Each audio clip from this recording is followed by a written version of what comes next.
Hi, thanks for joining us for the Family Plot, Gardening in the Mid-South. I'm Chris Cooper. Like fresh eggs? Why don't you try growing your own chickens? It's not that hard. You can even do it in the city. Also, it's cooling off and we're going to plant flowers for the fall and winter. That's just ahead on the Family Plot, Gardening in the Mid-South. Production funding for the Family Plot, Gardening in the Mid-South is provided by Goodwin's Landscape and Garden Center in Germantown since 1943 and continuing to offer its plants for successful gardening with 7 greenhouses and 3 acres of plants, plus comprehensive landscape services. International Paper Foundation, the WKNO Production Fund, the WKNO Endowment Fund, and by viewers like you. Thank you.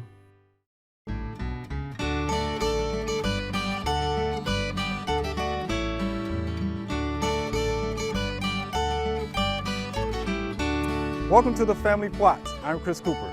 Joining me today is Ms. Patsy Courtright. Ms. Patsy is a master gardener right here in Shelby County, and Joellen Diamond will be joining us later to plant flowers. Hi, Ms. Patsy. Hey, Chris, welcome. This is going to be fun. It is. Chickens. I know, the girls, we call them. Girls. The girls. All right, Yeah. so we're going to learn a little bit about the girls today. That's so right. where do you want to start?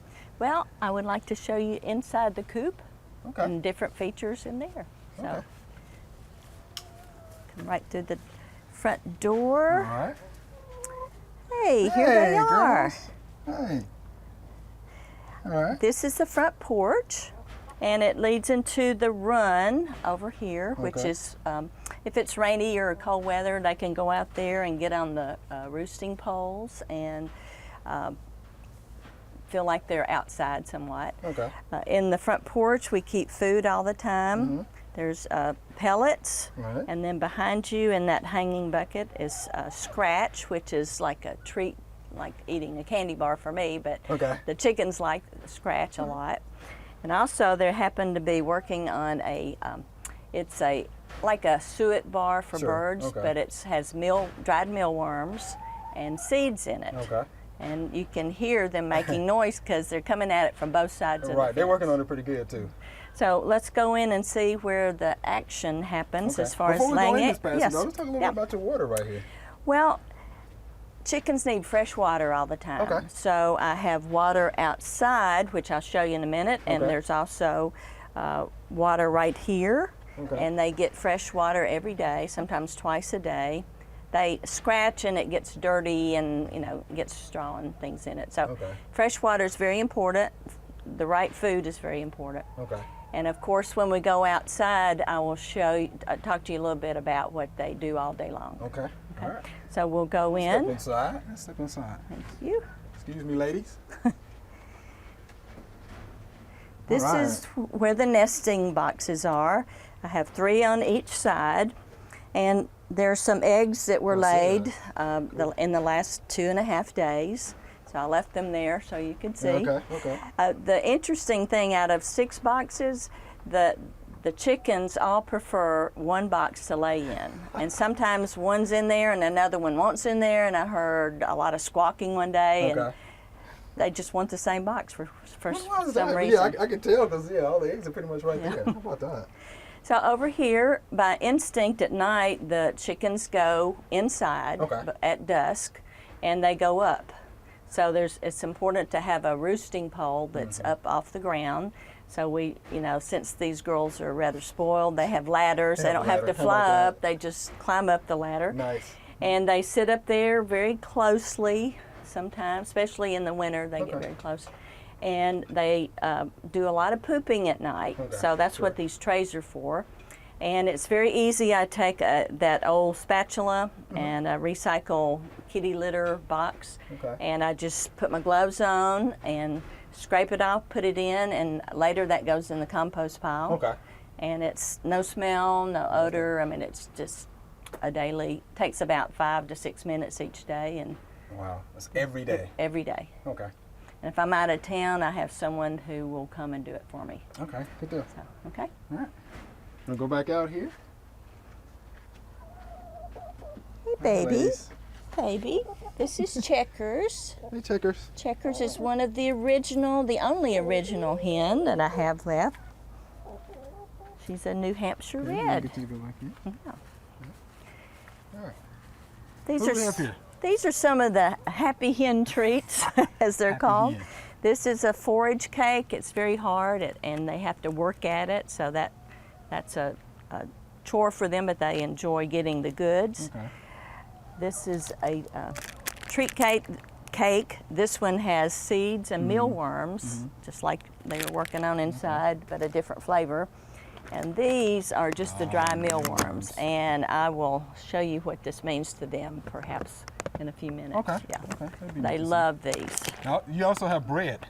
I have bread because that's one of the tricks to get them into this area, which I call the corral. Okay, this is So the it's a corral. bigger safe, but it's space, but it's all safe with the fencing Okay. and the gates. Okay. So early in the evening, I make sure they're in here, and then I can come back after dark if I need to, Okay. and close the front door, close the trap door, and they're good. They're So we'll safe. make sure they're safe.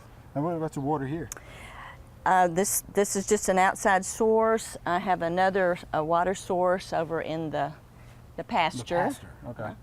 And no matter how much I keep the water clean, how many times I change it, if it rains and water collects in anything, they'll drink that too. So, Okay. I mean, you just do the best you can with keeping fresh water for them. Okay. Now, how are your ladies around kids?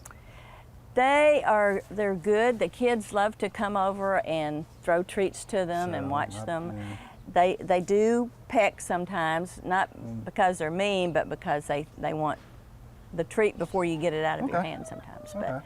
But yeah, children love to come and feed the chickens. So they love to feed the chickens. Yeah. Okay.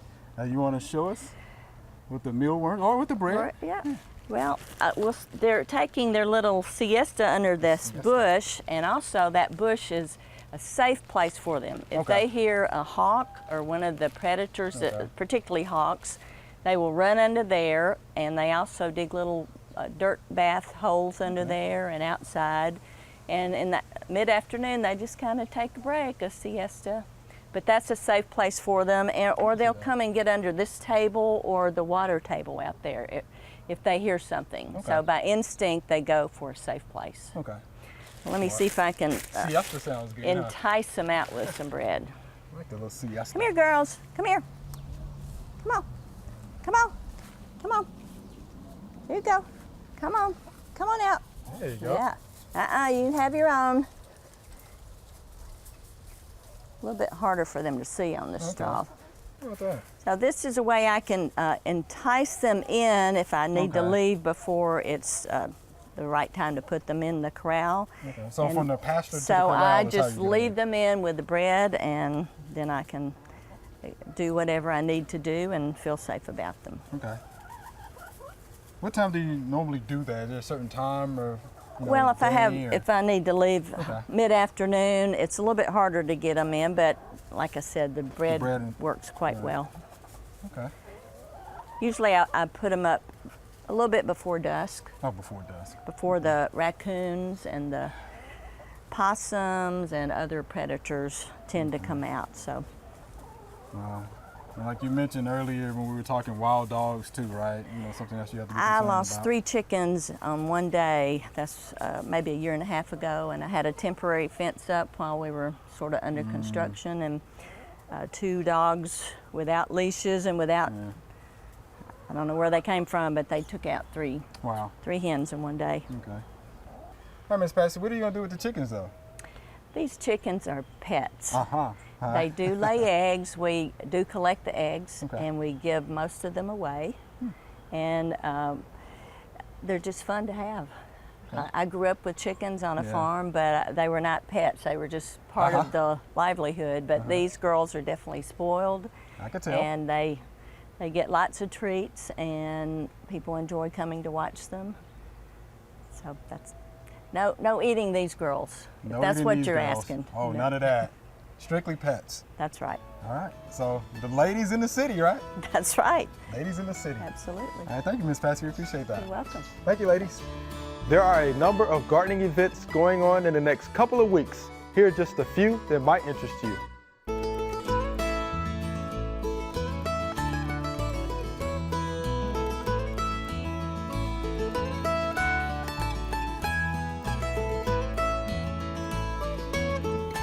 All right, Joellen, look how beautiful the plants look though. They've done well. Yeah, this bed has been in the ground for a year now. We planted this and created this a year ago. And we picked these plants. There are 3 different plants to put in this summer. The purple Setcrecia, which you don't really see much of. So from now on, if we're going to plant these again, we won't plant the Setcrecia with it because it would be worthless. We don't see it. The red begonia has done well up until the latter part of the summer. And then the lantana has kind of taken over. It's taken over. It looks beautiful though. And I know it looks beautiful now, but I know it's October, but it's very hot and unusually hot for October. But we do need to put the seasonal color in so that it can get started and established before it really does turn cold. So it means we got to rip this out. We got to rip this out. Oh, now, this is tough. I know a lot of people will say, "Oh, but they're so pretty, and we still have pollinators around." Well, that's fine. You can dig them up and put them in pots and set them just to the side of your bed. Okay. And keep them watered, and they can go until then frost, and then you can throw them away. Wow. But these are going to compost. These are going to compost. All right, there's the last of the plants from the summer. This is it. And now we're going to add the amendments to the bed because there's still a lot of clods in it, and I think it needs to be a little more organic and a little more loose. So we'll probably break up the clods. We're going to add some more organic matter. All right. Let's go for it.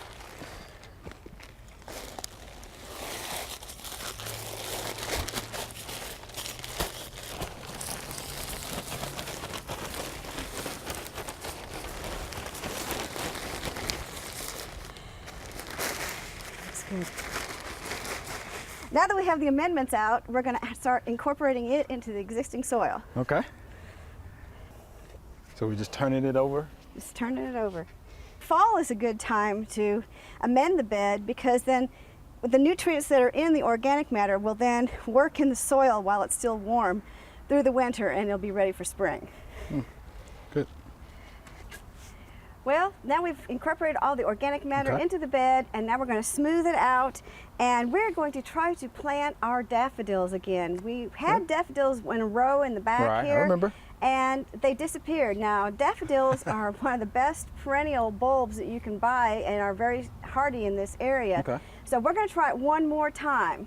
And if they don't succeed this time, we probably will not be planting them again because obviously they don't like this spot. Okay. I like that. Experimentation. I like it.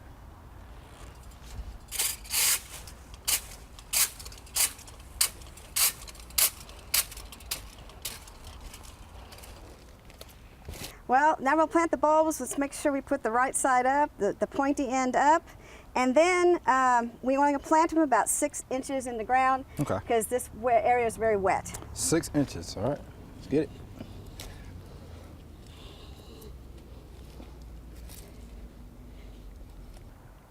Now that we've finished smoothing out the bed and planting the bulbs, we are going to put our slow release fertilizer down.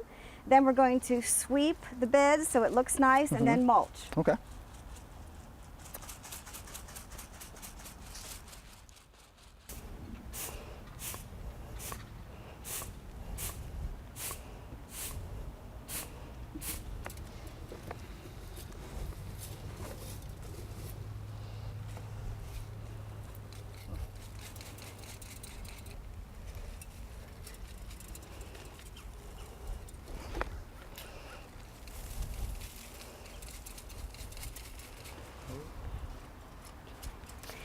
There, now it's mulched.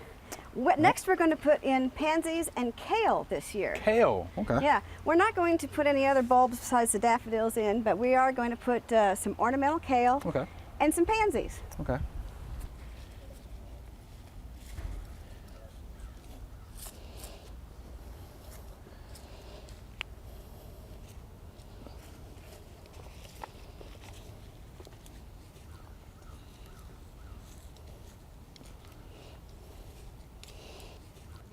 This cabbage has been pretty good. This last one here seems to have a lot of roots at the bottom, so we'll just move some of those out and break up that circling root pattern for this one.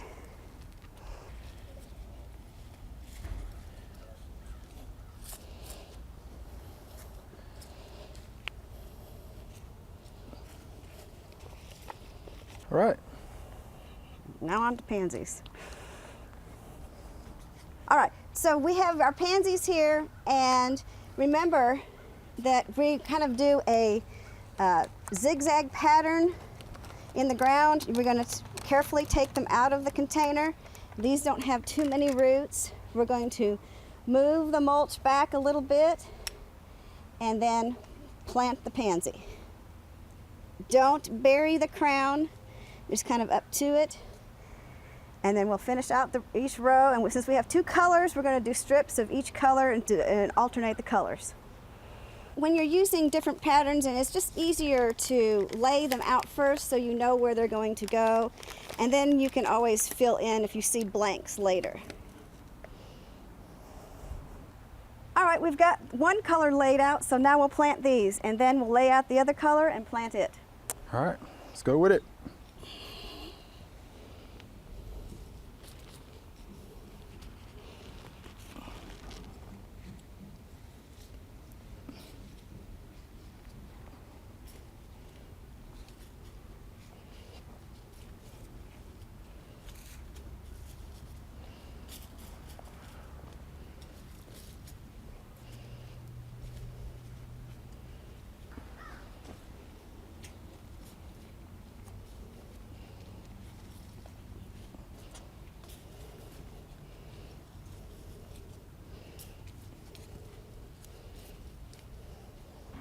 All right, we've got 1 color finished. Now let's add this other color. Okay.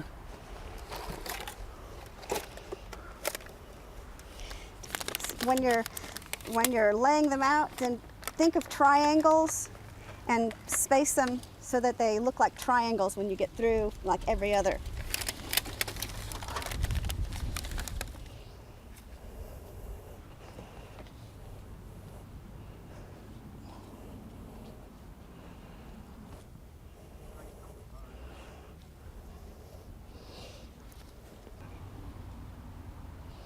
All right, there we've planted all the pansies.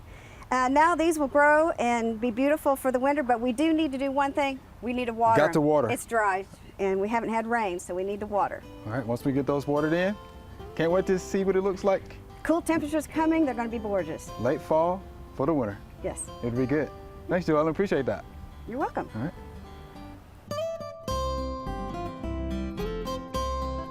Now I'm about to show you what we call bacteria leaf spot.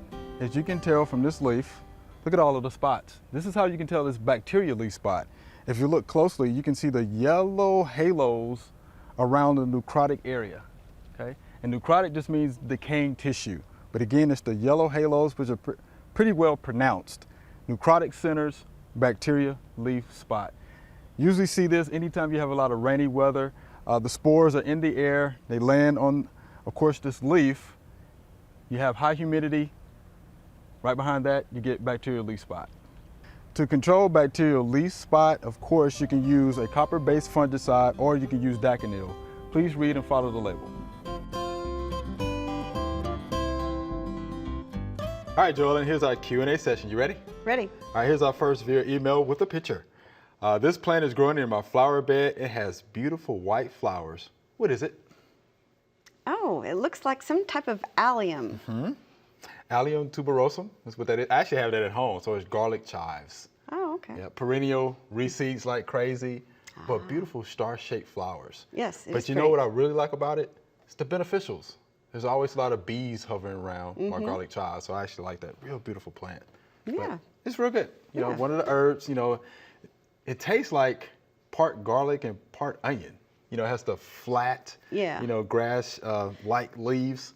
So it's actually And pretty you cool. cut them up and put them in on potatoes or garnishes. Or, yeah, So it tastes good that way. sounds good. All right, so here's our next viewer email, and this also has a picture. What is this, and what do I need to do to take care of the problem? What do you think that is, Joe? Well, it looks like moles to me because the dirt is disturbed, like it's been pushed up rather than dug a hole. So I would think it'd be moles. I would think so. Yeah, they pretty much just pushed it up. You know, just tunneling through, probably looking for food somewhere. For Yeah, the most part. I don't know about you, but we're getting a lot of calls about moles and how to control them right now. And it's the same thing, a trap. Those traps are where you put them over the main run. You find the main run, and you set the trap over it, and it catches them or kills them. So there you have it, Ms. Columbus, okay? Here's our next viewer email. My moms have not bloomed yet. What could be the problem? And this is from Lisa. Yeah, and we don't have a picture, so we don't really, there's a lot of questions that I'd like to know, like where are they planted? Because if they're planted in too much shade, they're not going to bloom because they don't have enough sun, because mums like a lot of sun. Do they, does the foliage look good? Or maybe it's too dry or it's too wet. Yeah. I don't know. Okay. So there could be many different reasons why they're not blooming. Okay. So yeah, it's good to have a picture. Good to have a picture. We definitely need to know where these mums are located for sure. Yeah. The perennial mums usually bloom later in the fall, and so maybe they just haven't had a chance to bloom yet. If it's a perennial one, I don't know. Okay. What are the best growing conditions for mums? They like it dry. Like it dry. Yeah, they like well-drained soil. Okay. Most mums that do well perennially are in raised beds or raised areas that get a lot of good drainage. Okay. Full sun? In full sun. Full sun. All right. There you have it, Miss Lisa. Hope that helps you out. All right. Here's our next question, which is a letter. So let me get this out. Okay. It says here, I planted purple top seeds and now I see all kinds of ants. What can I use to destroy the ants and not hurt the purple top plants? And this is from Bobby in Crump, Tennessee. So thank you, Mr. Bobby from Crump, Tennessee. So what can you use to destroy the ants and not hurt the purple top plant? Well, wonder how he planted them. I wonder if they're in rows or if it's just broadcast. Because if they were in rows, he could just disturb the soil around them real easily, and the ants would go somewhere else. I would think so. Yeah, you just disturb them, they eventually move away. What are some other options though? Well, you could bait them, use baits like, the granular baits. Right, but Ambro. away from the plants themselves so the ants would find them, and close but not on top of the plants. Sure. Yeah, so the baits or disturbing them, I think it would be good enough. But something else I'm thinking about too, usually when you see ants or when you have ants, aphids are not too far behind. Oh, that could be. Yeah, you so might have an aphid problem. You need to check for aphids because you may have an aphid problem because we do know that the ants will farm the aphids for honeydew. That's true. Yeah, so check to see if you have aphids. If you have aphids, this is your jet stream of water. Yeah. Just knock them off or whatever the case may be, and the ants will go somewhere else. That's right. Yeah, so I think you might need to check for that as well. Good idea. All right, Mr. Bobby, hope that helps you out. All right, here's our next via email, which is a letter. Okay. Dear friends, how do I get rhubarb to grow? 3 years ago, I got a plant, but every time a leaf starts growing, another dies. I have moved it several times to try to see if it will grow. The roots look healthy. And this is from Miss Annette in Madison, Tennessee. All right, so thank you, Miss Annette. So, how do I get rhubarb to grow? What do you think about that one? Well, as much as we have, South is known for rhubarb pie, Right. Rhubarb really does not like this part of the country. It likes colder temperatures. And in fact, it prefers in the winter for average temperatures to be below 40, and then in the summer, below 75. And we have 80-degree nights on end around here, so it's probably why it's struggling. I would get it as well drained an area as possible. Maybe make a raised bed for it. I have heard that, you can get starts and you can start it from seed, but the best time to harvest rhubarb is usually in the spring in the South with the strawberries. So strawberry rhubarb pie would be possible. Yes. And of course, rhubarb is native to Siberia, where you have cool, moist summers. Yes. And the soils, of course, freeze. Yeah, we don't have any of that. We don't have any of that.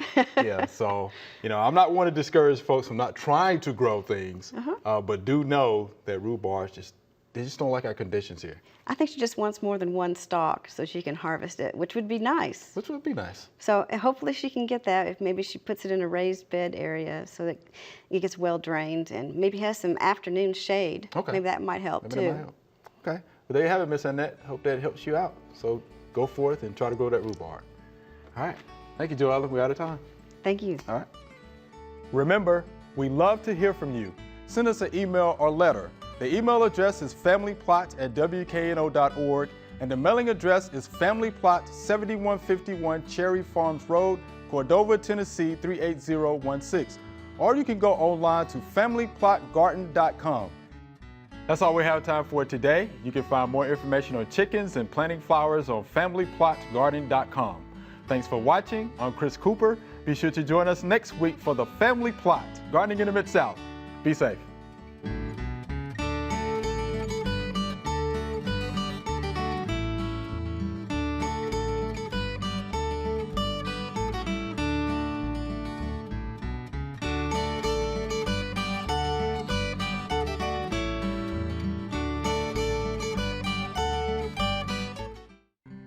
Production funding for the Family Plot, Gardening in the Mid-South is provided by Good Winds Landscape and Garden Center in Germantown since 1943 and continuing to offer its plants for successful gardening with 7 greenhouses and 3 acres of plants, plus comprehensive landscape services.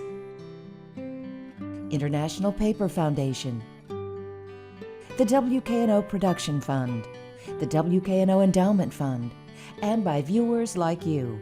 Thank you.